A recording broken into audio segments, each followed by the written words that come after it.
नमस्कार, जय हिंद, जय भारत। मैं अभिषेक और आप देख रहे हैं हमारा YouTube channel Rudra IAS academy. दोस्तों, एक बार फिर से आप सभी का हमारे इस यूट्यूब चैनल पे हार्दिक स्वागत है। दोस्तों, आज के सेशन में, आज के इस वीडियो में हम आपसे बात करेंगे सीयूईटी एमए हिंदू स्टडीज के दोस्तों संबंधित कुछ इंपॉर्टेंट दोस्तों क्वेश्चन सीरीज की। जैसे दोस्तों आप सभी जानते हैं, हम लोगों के दोस्तों जो चैनल का माध्यम है दोस्तों, उसके माध्यम से आप दोस्तों सीयूईटी एमए हिंदू स्टडीज की दोस्तों तैयारी कर सकते हैं। दोस्तों, हमारा जो चैनल दोस्तों एकमात्र ऐसा चैनल इंडिया में दोस्तों जो कि आपको सीयूईटी एमए हिंदू स्टडीज की प्रिपरेशन कराता है। आपको लाइव क्लासेस, मार्क टेस्ट, आपके model papers, e notes, PDF जो मटेरियल दोस्तों वो आपको प्रोवाइड कराता है। यदि दोस्तों आप भी एमए हिंदू स्टडीज की तैयारी कर रहे हैं दोस्तों, तो हमारे जो चैनल का दिया गया नंबर है उस पर कॉल या मैसेज करके दोस्तों आप जानकारी प्राप्त कर सकते हैं। आपको सभी प्रकार की जो सहायता दोस्तों आपको प्रोवाइड की जाएगी। दोस्तों, ये जो बैच है बहुत ही कम समय में बहुत ही अच्छे से स्पेसिफिक जानकारी, जिसमें दोस्तों आपको लाइव और बाद में उसकी रिकॉर्डिंग दोस्तों जो है आपको अवेलेबल मिलेगी। तो जल्दी से दोस्तों बिना कुछ समय गवाए चैनल के दिए गए नंबर पर कॉल या मैसेज करके जानकारी आप प्राप्त जरूर करें। चलते दोस्तों अपने प्रश्नों की तरफ। दोस्तों, प्रश्न आपके सामने है। दोस्तों, पहला प्रश्न आपके सामने है कि the Khajuraho group of monuments in Madhya Pradesh consist of temple. मतलब कि दोस्तों प्रश्न ये है कि जो आपका खजुराहो टेम्पल है दोस्तों, यह किन किन मंदिरों के समूह को दोस्तों ये आपस में जोड़ता है, या फिर कौन कौन से मंदिर यहाँ पे प्राप्त है दोस्तों ये आपको बताना है। इसमें सही आंसर क्या होगा ये आपको बताना है। देखिए दोस्तों, इसका सही आंसर होगा यहाँ पे जो भी मंदिर प्राप्त हुए, हिंदू के मिले हैं कि जैन के मिले हैं कि दोनों के मिले हैं या फिर किसी के नहीं, दोस्तों मैं बता दूं यहाँ पे जैन मंदिर और दोस्तों आपके जो हिंदू मंदिर है, दोनों के जो प्रमाण दोस्तों आपके इस खजुराहो मंदिर में देखने को मिलते हैं। अब इम्पोर्टेंट ये हो जाता है दोस्तों, जितने भी खजुराहो के मंदिर हैं, यह स्थित कहाँ पर दोस्तों, तो आप सभी जानते हैं मध्य प्रदेश में है। और इनका निर्माण किसके द्वारा किया गया, ये आपके एग्जाम में कई बार पूछा गया दोस्तों। जो दोस्तों चंदेल डायनेस्टी थी, चंदेल शासकों द्वारा जो है दोस्तों ये जो खजुराहो ग्रुप ऑफ मॉन्यूमेंट्स हैं, इनके जो मंदिर दोस्तों इनका निर्माण कराया गया। चाहे इसमें दोस्तों मतंगेश्वर मंदिर हो, चाहे दोस्तों आपका इसमें कंदरिया महादेव का मंदिर हो, चाहे दोस्तों इसमें आपका पार्श्वनाथ का मंदिर, जितने भी मंदिर है दोस्तों यहाँ पे सभी के सभी दोस्तों आपके खजुराहो ग्रुप ऑफ मॉन्यूमेंट्स के हिस्से हैं दोस्तों। और खजुराहो के मंदिरों की दोस्तों एक खासियत है कि यहाँ पर दोस्तों जो नग्नावशेष वाले दोस्तों जो आपकी मूर्तियां हैं, उनका अंकन दोस्तों इनकी मंदिरों पर देखने को मिलता है। तो इन फैक्ट्स को अपने दिमाग में रखें और यहाँ से क्वेश्चंस आपके एग्जाम में बनते हैं कि किन किन मंदिरों का निर्माण किन किन द्वारा किया गया। तो जब मैं दोस्तों अपने बैच में जितने भारत के महत्वपूर्ण मंदिर हैं, उनका निर्माण किसके शासन में काल में किया गया और उन मंदिरों की खासियत क्या है, जब मैं उसकी चर्चा करूंगा तो वहां पे आपको उसके बारे में डिटेल में बताऊंगा भी। आगे चलते हैं दोस्तों अगले प्रश्न की तरफ। In the epic Ramayana which bird tried to prevent Ravana from carrying Sita. अब इंपॉर्टेंट ये हो जाता है, जैसा कि आप सभी जानते हैं, सीता माता सीता को रावण के द्वारा अपहरण करके लेके जाया जा रहा था। लेकिन प्रश्न ये है कि ये जो आप रावण जो लेके जा रहा था, जिसकी चर्चा रामायण में मिलती है, उसको रोकने का कार्य किसके द्वारा किया गया। तो इसमें तो आप सभी लोग जानते हैं, इसमें तो बताने की आवश्यकता है नहीं। जो जटायु हैं, इनके द्वारा रावण को रोकने का कार्य किया गया था। अब इंपॉर्टेंट यह है कि यहाँ पर शब्द आया है रामायण, और रामायण से ही मिलता जुलता एक शब्द है रामचरितमानस। बच्चे यहीं पर कंफ्यूज हो जाते हैं भैया कि रामचरितमानस वाल्मीकि ने लिखा है कि भैया आपके रामायण लिखा है। ठीक है, तो ये कंफ्यूज हो जाते हैं। ध्यान रखिएगा, जब हम बात करते हैं रामायण की, तो रामायण लिखा है वाल्मीकि के द्वारा। किसके द्वारा लिखा गया है? जो महर्षि वाल्मीकि हैं उनके द्वारा रामायण लिखा गया। जबकि हमारे जो क्या कहते हैं, तुलसीदास जी हैं, गोस्वामी तुलसीदास जी के द्वारा जो है, गोस्वामी तुलसीदास जी के द्वारा जो है आपके रामचरितमानस लिखा गया। ठीक है, गोस्वामी तुलसीदास जी ने रामचरितमानस लिखा है। जबकि रामायण जो है यह किसमें लिखा गया है? संस्कृत भाषा में लिखा गया है। वाल्मीकि में रामायण जो है रामायण बोला जाता है। और रामायण के कई सारे प्रारूप हैं। जैन धर्म में भी रामायण की रचना की गई है, बौद्ध धर्म में भी रामायण की रचना की गई। बौद्ध धर्म में एक जातक का नाम मिलता है दशरथ जातक, ठीक है, जिसमें रामायण की चर्चा है। अब जैन धर्म में आते हैं, इसमें एक पौमचर्यम पुस्तक है जिसको कुछ स्वयंभू ने लिखा है। स्वयंभू की एक पुस्तक है पौमचर्यम, जिसमें रामायण की चर्चा मिलती है। बस अंतर यह है, आपके एग्जाम में क्वेश्चन आया भी हुआ है कि कौन सी जैन कृति है, कौन सा ऐसा जैन ग्रंथ है जिसमें रामायण की चर्चा की गई, तो पौमचर्यम। बस अंतर इसमें यह है कि रामायण में रावण को राम मारते हैं और जैन धर्म में वहां पर रावण को राम नहीं लक्ष्मण मारते। कारण यह है कि जैन धर्म में अहिंसा को बताया गया है और रामायण का नायक किसको बताया गया, हीरो किसको बताया, राम को। तो राम हिंसा नहीं कर सकते, इसीलिए वहां पर रामायण में जो आपके जैन धर्म है पौंचर्यम में, वहां पर रावण की जो मृत्यु है वह लक्ष्मण जी के हाथों की गई है। तो ये जो फैक्ट है आपको ध्यान में होने चाहिए, क्योंकि ऐसे क्वेश्चंस आपके एग्जाम में जो है बनते रहे हैं और इसीलिए मैं आपको इन सभी चीजों की डिटेल में चर्चा भी आपके साथ लगातार करता रहा हूँ।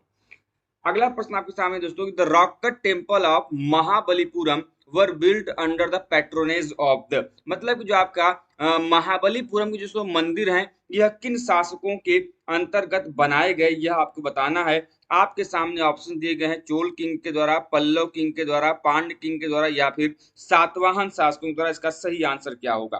दोस्तों जो रॉक कट टेम्पल है दोस्तों आपके महाबलीपुरम के, इनका निर्माण दोस्तों जो पल्लव शासक हैं इनके द्वारा किया गया था। जैसा कि मैंने आपको कहा, मैं जितने भी मंदिर पढ़ाऊंगा तो वहां पर इसकी चर्चा मैं आपसे अलग से डिटेल में करूंगा, चाहे वो आपके खजुराहो के मंदिर हो, चाहे गुप्त काल के मंदिर हो, चाहे आपके अन्य जो आपके महाबलीपुरम कह ले, रामेश्वरम कह ले, तंजावर का कह ले, मीनाक्षी मंदिर कह ले, पद्मनेश्वर मंदिर कह ले, सोमेश्वर मंदिर कह ले आपका, या फिर जितने थ्रू आउट इंडिया में आपके इंपॉर्टेंट मंदिर हैं जिनसे आपके एग्जाम में क्वेश्चन बन सकते हैं, हम उनकी चर्चा आपसे लास्ट की जो आपकी बैच वाली क्लास होगी वहां पर करेंगे। आगे चलते दोस्तों, अगला प्रश्न आपके सामने है कि where is Kamakhya temple located. दोस्तों जो कामाख्या मंदिर है यह कहाँ पर स्थित है, यह आपको बताना। दोस्तों जो कामाख्या मंदिर है यह गुवाहाटी असम में स्थित महत्वपूर्ण मंदिर है, जहां पे दोस्तों आपकी माता कामाख्या का आराधना किया जाता है। अगला प्रश्न आपके सामने दोस्तों कि river is the deity river in the Rigveda. कौन सा ऐसी रिवर दोस्तों, कौन सा ऐसा नदी है कि जो पवित्र मानी गई है दोस्तों? इसका सही आंसर क्या होगा दोस्तों? तो आपको मैं बता दूं, हालांकि यमुना का भी उल्लेख मिलता है 3 बार और गंगा का उल्लेख दोस्तों 1 बार मिलता है ऋग्वेद में, लेकिन दोस्तों जो आपका सरस्वती रिवर है, सरस्वती रिवर जो दोस्तों इसका उल्लेख सबसे अधिक बार जो है ऋग्वेद में किया गया है। और दोस्तों बता दें, जितनी भी नदियों का उल्लेख मिलता है, जैसा कि आप सभी जानते हैं ऋग्वेद के अंतर्गत कुल 1028 सूक्त हैं। इन्हीं में से दोस्तों एक सूक्त है जिसका नाम है नदी सूक्त। इस नदी सूक्त में कई सारे नदियों का वर्णन है और इसमें सरस्वती को सबसे पवित्र नदी माना गया है और इसका जो नाम है सबसे ज्यादा देखने को मिलता है। इस वजह से दोस्तों इसका ऑप्शन नंबर जो डी हो जाएगा वो क्या हो जाएगा, सही हो जाएगा। आगे चलते दोस्तों अगले प्रश्न की तरफ। अगला प्रश्न आपके सामने है कि the Meenakshi temple was located in which state. दोस्तों मीनाक्षी मंदिर बहुत फेमस है। मीनाक्षी दोस्तों दुर्गा माता का पर्यायवाची है, क्योंकि उनकी जो आंखें हैं वो मीन की अक्ष, मीन का मतलब होता है मछली और अक्ष का मतलब होता है आंख। जो मीनाक्षी टेम्पल है ये कहाँ पर स्थित है, तो ये आपको बताना है दोस्तों। तो जो मीनाक्षी टेम्पल है ये आपके तमिलनाडु में स्थित महत्वपूर्ण मंदिर जो कि माता शक्ति का यह स्वरूप माना जाता है। अगला प्रश्न है कि where is famous Amarnath cave located. आए दिन दोस्तों चर्चा में रहता है आतंकवादी हमलों के कारण और यहाँ की सुरक्षा व्यवस्था को लेकर। अब इंपॉर्टेंट ये है कि अमरनाथ टेम्पल आप सभी जानते हैं भगवान शिव की लिए दोस्तों ये फेमस, और ये स्थित कहाँ पर ये आपको बताना है दोस्तों। जो अमरनाथ दोस्तों केव है यह आपके जम्मू कश्मीर का जो इलाका है वहां पर दोस्तों यह स्थित महत्वपूर्ण मंदिर है जो कि भगवान शिव को समर्पित है। अगला प्रश्न दोस्तों आपके सामने है कि विच dynasty constructed the Ellora Kailash temple. मैंने अभी दोस्तों कुछ देर पहले बताया दोस्तों जो कैलाश नाथ मंदिर दोस्तों, कैलाश दोस्तों आपका भगवान शिव का निवास स्थल माना जाता है दोस्तों, उन्हीं के नाम पे कैलाश नाथ टेम्पल नाम पड़ा और उसमें भगवान शिव को समर्पित यह मंदिर है। और दोस्तों इसकी रचना किसके द्वारा की गई, इसका संरचना किसके द्वारा तैयार किया गया दोस्तों? यह तैयार किया था राष्ट्रकूट के द्वारा। जो राष्ट्रकूट शासक हैं उनके द्वारा जो एलोरा कैलाशनाथ मंदिर है उनका निर्माण कराया गया था। अगला प्रश्न आपके सामने है कि the Rath Yatra at Puri is celebrated in honour of which Hindu deity. अब दोस्तों देखिए, आप लोगों ने उड़ीसा का जो पुरी का क्षेत्र है वहां पर प्रत्येक वर्ष रथ यात्रा निकाली जाती है। किसके ये सम्मान में रथ यात्रा निकलती है, किस देवता की रथ यात्रा निकलती है दोस्तों? तो आपके सामने ऑप्शन है राम की, जगन्नाथ की, शिव की या फिर विष्णु की। इसका सही आंसर क्या होगा यह आपको बताना है। दोस्तों आप सभी जानते हैं जो भगवान जगन्नाथ का वहां पर मंदिर दोस्तों, भगवान जगन्नाथ की दोस्तों जो रथ यात्रा है वहां पर पूरी उड़ीसा में दोस्तों इसका रथ यात्रा प्रत्येक वर्ष बहुत ही हर्षोल्लास से निकाला जाता है। अगला प्रश्न आपके सामने कि the longest EPIC in the world is. अब देखिए दोस्तों, लॉन्गेस्ट इपिक में आप सभी जानते हो तो जो महाभारत है इसको लॉन्गेस्ट इपिक के रूप में जानते हैं। जबकि दोस्तों भारत में दो बड़े इंपॉर्टेंट होली इपिक्स है दोस्तों। आप इसमें हम लोग रामायण को जानते हैं जो कि महर्षि वाल्मीकि का रामायण है, और दूसरा दोस्तों महाभारत है। जिस महाभारत को दोस्तों हम सभी किस नाम से जानते हैं, तो महाभारत को दोस्तों हम सभी आपके जय संहिता के नाम से भी जानते हैं, और इसके रचनाकार के रूप में दोस्तों हम लोग महर्षि कृष्ण द्वैपायन वेद व्यास के दोस्तों जो इसके ऑथर हैं महर्षि कृष्ण द्वैपायन वेद व्यास के रूप में इसको जाना जाता है। अब इंपॉर्टेंट ये है कि महाभारत में जैसे आप रामायण पढ़ते हैं तो रामायण के चैप्टर्स को कांड कहा गया है, वैसे ही महाभारत के चैप्टर्स को पर्व कहते हैं। और जहां तक हमें ध्यान में है कि महाभारत में कुल 18 पर्व हैं, 18 चैप्टर हैं, जिनमें से जो भीष्म पर्व है, जो भीष्म चैप्टर है, वहां से जो हमारे और आपके बीच में सबसे प्रचलित जो ग्रंथ है श्रीमद् भगवत गीता, उसको वहां से लिया गया है, लिखा गया है। ठीक है, तो इस चीज को भी, इस फैक्ट को भी ध्यान रखिएगा। क्वेश्चन पूछा जाता है कि गीता निम्नलिखित में से किसका हिस्सा है, किसका भाग है, तो ये महाभारत का भाग है। किस भाग से लिया गया, किस चैप्टर से लिया गया है, तो ध्यान रखिएगा भीष्म पर्व से लिया गया है। अगला प्रश्न आपके सामने दोस्तों कि who was the first European to translate the Bhagavad Gita into English. लीजिए दोस्तों, भगवत गीता से संबंधित प्रश्न आ गया कि किसके द्वारा जो दोस्तों की सबसे पहली बार जो भगवत गीता है उसको इंग्लिश में ट्रांसलेट किया गया दोस्तों। जो चार्ल्स विकल्सन है दोस्तों, इनके द्वारा दोस्तों आपको सबसे पहली बार जो भगवत गीता है उसको इंग्लिश में ट्रांसलेट किया गया। अगला प्रश्न आपके सामने कि the numbers of Purana is. दोस्तों जो नंबर्स ऑफ पुराण है कितने हैं, पुराणों की संख्या कितनी है, इसमें अतिरिक्त बताने की आवश्यकता नहीं दोस्तों। आप सभी जानते हैं कुल 18 पुराण है, और पुराणों के जब ऑथर्स का नाम पूछा जाए या रचनाकार का नाम पूछा जाए कि हु ऑथर या रचनाकार कौन है पुराण के, दोस्तों आप सभी जानते हैं या तो लोम हर्ष ऋषि को जानते हैं, लोम हर्ष ऋषि को, या फिर इनके जो पुत्र हैं उग्र श्रवा, उग्र श्रवा। तो यह जो दो व्यक्ति हैं लोमहर्ष ऋषि और उग्रश्रवा के द्वारा रचित पुराणों की रचना मानी जाती है। और पुराणों में आपके पूछा जाता है कि which one Purana is the oldest Purana. दोस्तों जो आपका जो पुराण में सबसे हम बात करते हैं दोस्तों, जो पुराण सबसे प्राचीन दोस्तों वह है आपका मत्स्य पुराण।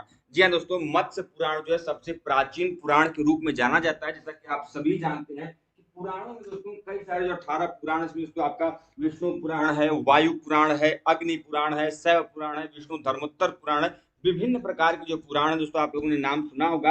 उनमें से दोस्तों जो मत्स्य पुराण है ये सबसे प्राचीन पुराण के रूप में जाना जाता है, तो इनको भी आप लोग जरूर ध्यान में रखें। आगे चलते हैं अगले प्रश्न की तरफ। अगला प्रश्न आपके सामने कि name the Rigvedic god who is believed to be the upholder of the Rta or cosmic order. इसका सही आंसर क्या होगा दोस्तों, इसका सही आंसर होगा ऑप्शन नंबर डी दोस्तों। जो वरुण है इनको रथ या फिर कॉस्मिक ऑर्डर के अपहोल्डर के रूप में जाना जाता है।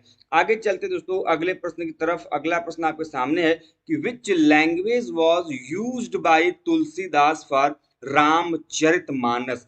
देखिए दोस्तों, जब वाल्मीकि रामायण लिखा गया तो वह लिखा गया संस्कृत भाषा में।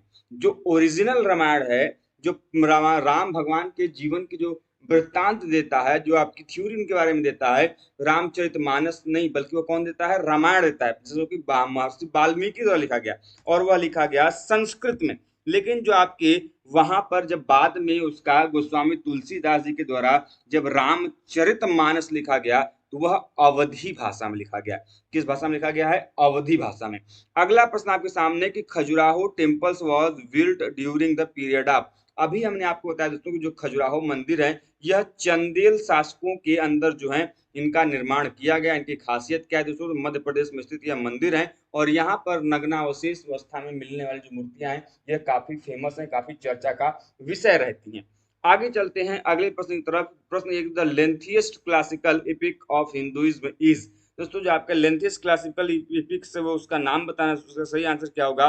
जिसका सही आंसर को मैंने अभी आपको बताया दोस्तों, जो लेंथिएस्ट एपिक है वो क्या है, महाभारत है। ठीक है दोस्तों, लगभग इसमें 10,000 के ऊपर जो दोस्तों जो श्लोक हैं देखने को मिलते हैं। इसको जय संहिता के नाम से भी जाना जाता है।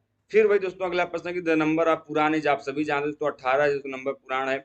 अगला प्रश्न आपके सामने कि what is the typical style of Hindu temple architecture of south India developed by Cholas called. मतलब कि दोस्तों जो हिंदू टेम्पल हिंदू मंदिरों की जो स्थापत्य संरचना है दोस्तों दक्षिण भारत के क्षेत्र में जो कि चोलों के द्वारा दोस्तों स्थापित की गई थी, उसको किस नाम से जाना जाता है, यह आपको बताना है दोस्तों। आप सभी जानते हैं दोस्तों, मंदिरों की 3 शैलियाँ भारत में विकसित हैं। 3 type of styles of architectural features of Indian temple, that is known as Nagara temple style, Vesara temple style and Dravida temple style. अब इम्पोर्टेंट ये हो जाता है कि जो नॉर्थ इंडिया है, जो आपका उत्तर भारत का क्षेत्र है, वहां पर नागर प्रकार के मंदिर मिलते हैं। दक्षिण भारत में द्रविड़ प्रकार के मंदिर मिलते हैं। और वो भाग जो कि उत्तर भारत और दक्षिण भारत के केंद्र का भाग है, अर्थात मध्य भारत का जो क्षेत्र है, मिडिल जो है इंडिया का रीजन है, वहां पर बेसर वैली की जो आपके बेसर शैली की जो आपके मंदिर है, उनका हमको प्रमाण देखने को मिलता है। और आज के दोस्तों इस सेशन का अंतिम प्रश्न आपके सामने है कि where are the Dilwara temple located. दोस्तों दिलवाड़ा का जो टेम्पल है दोस्तों, ये जैन टेम्पल दोस्तों, जैन मंदिर दोस्तों इसके लिए फेमस है। और दोस्तों one of the most finest temple दोस्तों, आपके यदि इंडिया में देखना है दोस्तों, तो आप इसकी पिक्चर जाके देखिए। जो इसमें डेकोरेशन, डिजाइन, जो आपके इनग्रेविंग मिलती है दोस्तों, ये अपने आप में one of the most important architecture आपके इंडिया में दोस्तों ये मंदिर आपके देखने के बाद जो है आप कहेंगे कि नहीं वाह क्या कोई मंदिर वास्तव में है। दोस्तों ये मंदिर स्थित कहाँ पे दोस्तों, तो राजस्थान में जो माउंट आबू का इलाका है दोस्तों, वहां पर स्थित दोस्तों ये मंदिर है। और ये जैन धर्म से संबंधित यह मंदिर है। तो दोस्तों हम लोगों ने इस प्रकार से आज के इस सेशन में कुछ अन्य महत्वपूर्ण एमए हिंदू स्टडीज से संबंधित प्रश्नों की चर्चा की। उम्मीद करते हैं दोस्तों कि आपको जो ये वीडियो है, जो ये क्लास है, वो समझ में आएगी दोस्तों। ऐसे ही वीडियोस के लिए दोस्तों, एमसीक्यूज के लिए हमारे चैनल पर बने रहें। आपको लगातार दोस्तों ऐसे वीडियोस मिलती रहेंगी। और यदि दोस्तों आप हमारा बैच ज्वाइन करना चाहते हैं, जहां पर आपको live classes, mock test, PDF, notes, materials और एग्जाम के पर दोस्तों 5 मॉडल पेपर भी दोस्तों मिलेंगे, दोस्तों आप चैनल के दिए गए नंबर पर आप कॉल या मैसेज करके जानकारी प्राप्त कर सकते हैं। मिलते हैं दोस्तों हम लोग नेक्स्ट वीडियो में, नेक्स्ट क्लास में एक नए प्रश्नों के साथ। तब तक के लिए आप स्वस्थ रहें, मस्त रहें। जय हिंद, जय भारत, हर हर महादेव।